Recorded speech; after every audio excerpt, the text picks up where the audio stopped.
fight fans. So, oh man, it's very clear to me that a lot of people simply watch other channels or look on Twitter or go on Reddit, but don't actually understand how intricate the politics of boxing can be, especially when you are a small fish in a really big pond and the person that you're trying to get or push to do something is a shark in that pond. You guys just don't get it. Before I even continue to try to break this down, the fact that Canelo Alvarez fans, right, can sit here, see Canelo continuously not care about the WBC mandatory, see him fight all of his other mandatories like Ildrum or Bill Drum, whatever he was, Caleb Smith, and all these other people just consistently fighting people he's supposed to fight based off of the sanctioning bodies between the WBC, the IBF, and the WBA. For people to be able to see him do all that, but when Benavidez is the WBC mandatory, he clearly tells you he doesn't want to do a Mexican versus Mexican fight. So therefore, I am not fighting Benavidez. But then a year or two later, ends up fighting Jaime Munguia, who's an undefeated Mexican fighter. So the not wanting to fight Mexicans, that's not a thing that he stuck to. He literally ended up fighting Mexicans, right? He fought a Mexican. So that was for no reason. Also telling people that you guys got to fight each other. I'm not going to fight every single one of y'all. Fight each other, and then whoever wins floats to the top. We have people saying that when he meant fight everybody and fight each other, he meant Munguia and Berlanga. And no, he didn't. This was years ago. This was like 2 years ago. When he said that, he meant the Caleb Plants of the world. He meant the Benavidez's of the world, the Boo Boo Andres of the world. He wanted all those guys to fight each other, right? That's what he wanted. But they ended up actually fighting each other. And a person floated to the top. And that person was David Benavidez. However, Canelo clearly has stated over and over again that he does not want to fight Benavidez. Either he doesn't want to fight him because he doesn't want to fight Mexicans, he doesn't want to fight him because he wants everybody to fight each other. But they've all done, it's all the things that he has wanted has happened. He even fought a Mexican fighter in Jaime Munguia, so he's willing to fight Mexican fighters, but he's just not willing to fight Benavidez. And he's clearly said he is not. Now, it is amazing to me that Canelo fans literally, as an argument to somehow mentally do these super gymnastics and flips so that they can some way squeeze some possible trajectory for any kind of doubt so that it can possibly maybe be that Benavidez was the one somehow ducking Canelo Alvarez. When they were fighting for the WBC mandatory, that has to be asked for. A letter has to be sent. Benavidez wanted to be the WBC mandatory, and when he fought Caleb Plant, he requested that. If he didn't want Canelo, why would he request to be the mandatory in that bout with the WBC? He did that and then became the mandatory. They then asked for continuous extensions so that it doesn't expire. They've asked for he even went up to 175, and when asked in the press conference at 175, hey, so are you going to relinquish your mandatory status at 168? He said, no, I can still make 168. Please, I still want to fight Canelo Alvarez. And then send the letter within the 15-day regulation, because after 15 days, if you move to a different weight class and you fight, if you don't send a letter that you still want to hold on to your belt or you still want to hold on to your mandatory status, it will be relinquished. They sent a letter to ensure that it isn't relinquished. But that's the guy that doesn't want to fight the guy that literally says he doesn't want to fight that guy. He has all the options, that he has all of the opportunities in the world to fight Benavidez. But for some reason, it's Benavidez somehow by Canelo fans that is ducking Canelo. Now, the whole why didn't he activate his rematch, his mandatory, is insane to me. Because all Canelo has to do is agree to the fight. They are asking for this dude to jump through hoops and activate the mandatory that he already has. And the guy who's not jumping through hoops and killing himself and breaking both of his legs to do it, he's the guy that doesn't want to fight the guy that's just saying he doesn't want to fight him. The guy that's literally fighting tooth and nail to become mandatory, fighting tooth and nail to remain mandatory, he's the guy that doesn't really want to fight Canelo Alvarez. This is what y'all don't understand about boxing. It's not as simple as whatever you say is what just needs to happen, and it's cut and dry. One perfect example is right now, they're talking about how Shakur Stevenson is super quiet. What if he is actually in negotiations with Tank's team? And because he's in negotiations, they're like, listen, bro, you tweet a lot, man. If you tweet about this fight, we gonna close this contract. And you know that you want this fight. You need this fight more than we need this fight. And he's like, yo, to say no more, fam. I'll tweet, but I won't talk about it. I'll tweet, but I won't talk about it. And then you got fans like, he's so quiet, because y'all don't know what's going on behind the scenes. Y'all don't know how sophisticated it has to be, or how delicate things have to be to you for you to ensure that you get things locked in. When it comes to Canelo Alvarez, you have to understand that Canelo is the big man on campus when it comes to boxing, right? Everybody wants to have a piece of the Canelo pie. So the WBC is more incentivized to ensure that Canelo is part of this WBC whole thing, so that they can be part of those. But there's more money in Canelo Alvarez, right? The PBC is the person who is in control of David Benavidez. They can tell him, listen, we are trying to push you to get this fight. We want you to be mandatory, but we do not want you to activate a mandatory where it would automatically set a date. Why? Why, you ask? Because it's not cut and dry. It's not just, I want the belt, so I'm doing the mandatory, let's just go. No, he is part of the PBC. What can easily happen, and I guarantee you will happen, because Canelo has shown no interest in doing this fight. What can easily happen when there's a set date is what, even with the IBF, Canelo was going to relinquish his IBF belt. Mind you guys, he was going to relinquish his IBF belt because he did not want to fight William Skull. So do you think that he would just hold on to the WBC belt if he has no care to fight Benavidez? No, they would have activated it, and he would have allowed it to run its course, which means danger zone for PBC. Why? Why does that mean danger zone for PBC? Activating mandatories as a boxer is heavily frowned upon by promoters. Do you know why? Everyone actually works together to ensure that a negotiation can happen before a mandatory activation or a mandatory date, so that it goes to purse bid.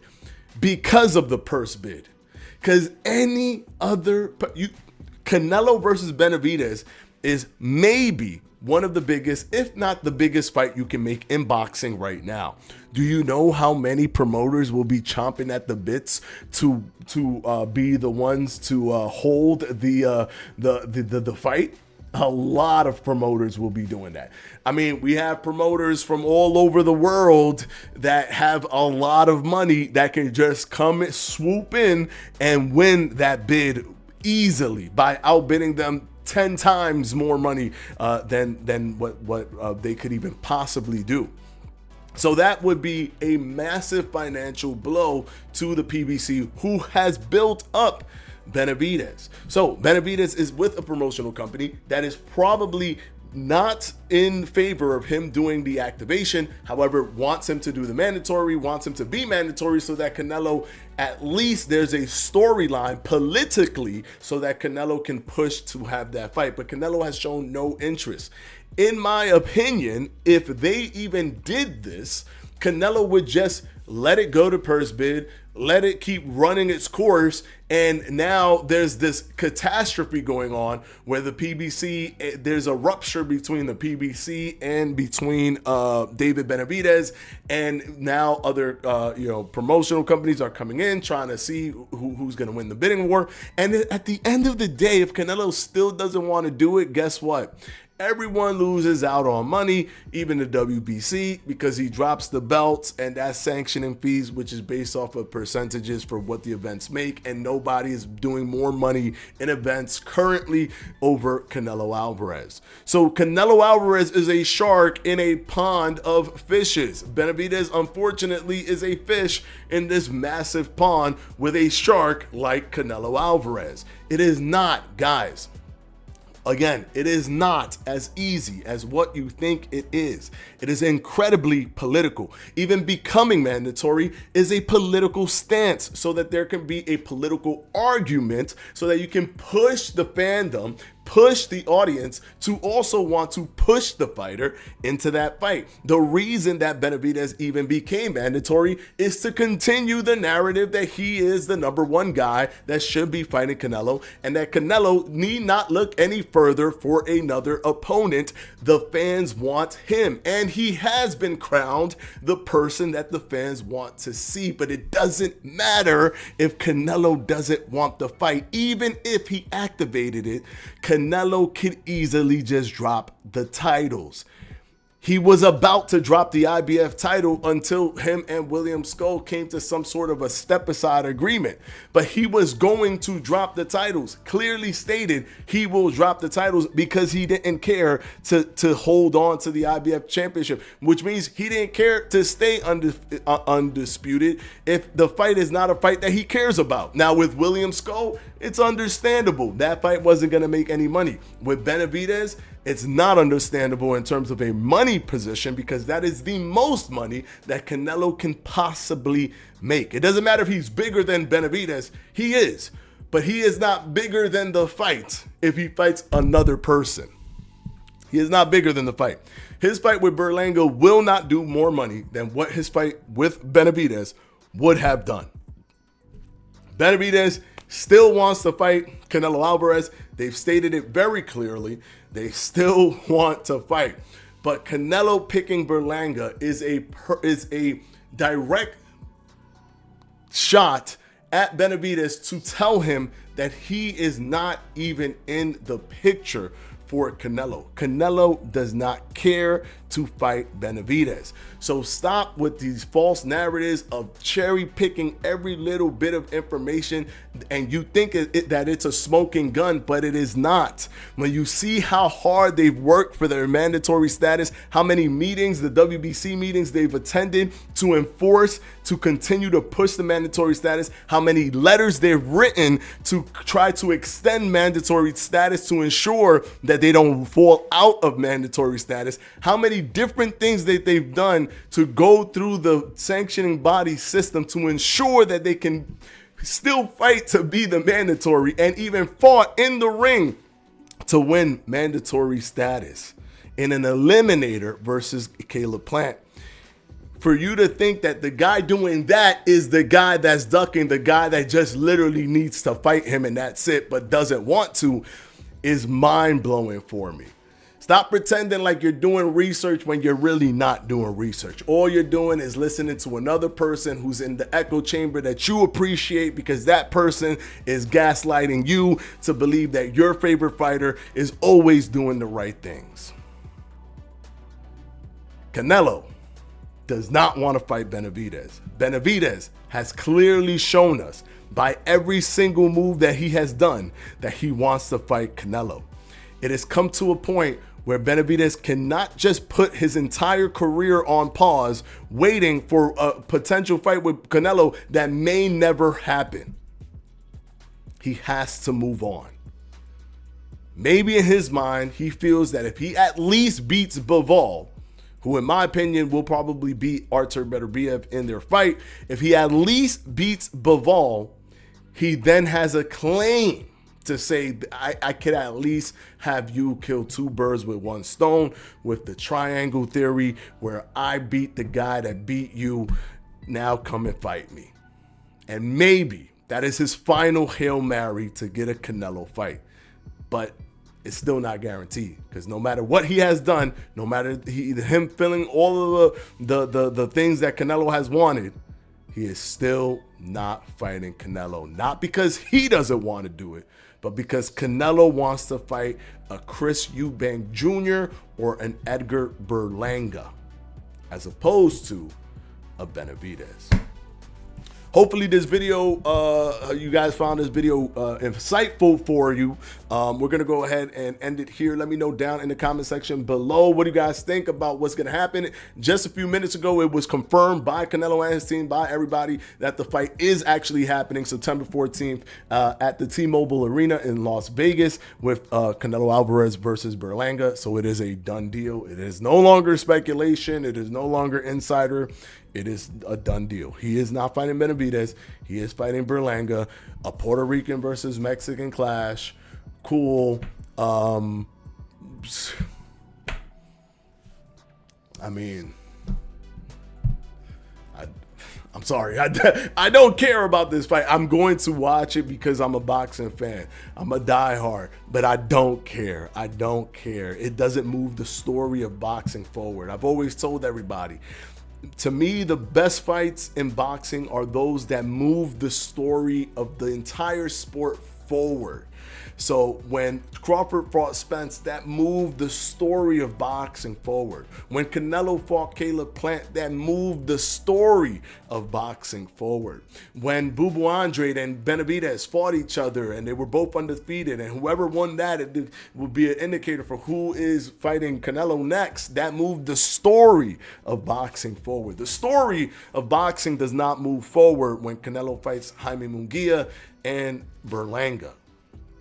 And him picking Berlanga after Munguia is a clear sign that he doesn't want to fight Benavidez, in my opinion. I could be wrong, but everything he has done, even up until this point, has shown that that's the case. And everything Benavidez has done has shown the opposite. Stop pointing at one little thing. Oh, activate. He didn't activate, without understanding how deep the politics of boxing work, how they're trying to massage Canelo into this. But the fact that they have to massage Canelo into this decision because of who he is, and you somehow see that as Benavidez ducking Canelo, is just mind-blowing. Is mind-blowing. The guy who became mandatory, who didn't activate and have a purse bid and all that stuff, that guy who fought for mandatory, did everything he can to be placed as the number one guy to fight Canelo. He's the guy that doesn't really want to fight Canelo. Canelo's the guy that wanted to fight him, but he didn't push hard enough, so Canelo didn't fight him. So he's the one that's ducked. It's crazy. It's crazy. Boxing, social media is a mind-blowing location. It is a mind-blowing place for me. It's mind-blowing. I love boxing back in the days, bro, before all this social media stuff, where it was like you could just talk about it and that's it. It wasn't so much stuff that people were using to gaslight you, like people to be in an echo chamber that, oh, I only care about this fighter, so tell me good things about this fighter no matter what the situation is. Flip every situation possible so that this guy is the person that I love. Please, guys. Even with Shakur Stevenson, you guys know I'm a fan of Shakur Stevenson. I gave him so much flack for that De Los Santos fight. Because it's not about flipping, it's just about telling you what it is. It's mind-blowing to me how much gaslighting is in boxing social media.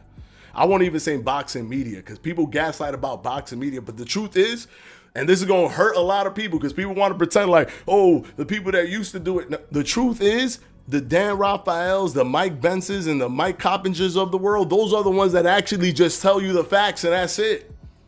But y'all pretend like they the ones that are compromised. It's the most funniest thing. A YouTuber is not a YouTuber that built an audience based off of echo chambering and gaslighting out, he's not compromised. The person who's compromised is the person who actually professionally works within the boxing industry and literally just gives you the facts. Those are the compromised ones. They're not. They're not. Us YouTubers, we're the ones that are actually compromised. Because we're just getting on here and saying our opinions and trying to grow a channel based off of who's watching us so that we could keep growing it. Again, I don't do it because I didn't grow this channel with boxing content. I grew it with boxing video game content. So I could care less if you care about what I care about or not, because I'm going to still be doing my boxing video game stuff as well as talking about boxing. But I'm going to keep it straight 100 because I'm not trying to pretend to grow. I'd rather be real and not grow because of how disgusted I am about the dishonesty that happens in boxing social media. No, the guys that are the insiders, that are actually the professional, the Dan Raphaels, the Mike Coppagers, the Mike Bensons of the world, yeah, those are the guys that are really telling you the true, the more than likely true information that's almost always just factual. Everything you be seeing Dan Raphael say, all of a sudden, 2 weeks later, is confirmed by the sanctioning bodies or by the promotional companies. Everything you see Mike Benson or Mike Coppager talking about, all of a sudden, 2 weeks later, 1 week later, is confirmed. They're the real ones. They're the real ones with the real information. Stop it with this echo chamber nonsense, twisting every reality to ensure that at every moment, at every second, your favorite fighter is always doing the right thing. It's annoying. It's annoying. All right, anyways, I'm going to end that video right here. Rant over. Peace out. I'll see you guys in the next one.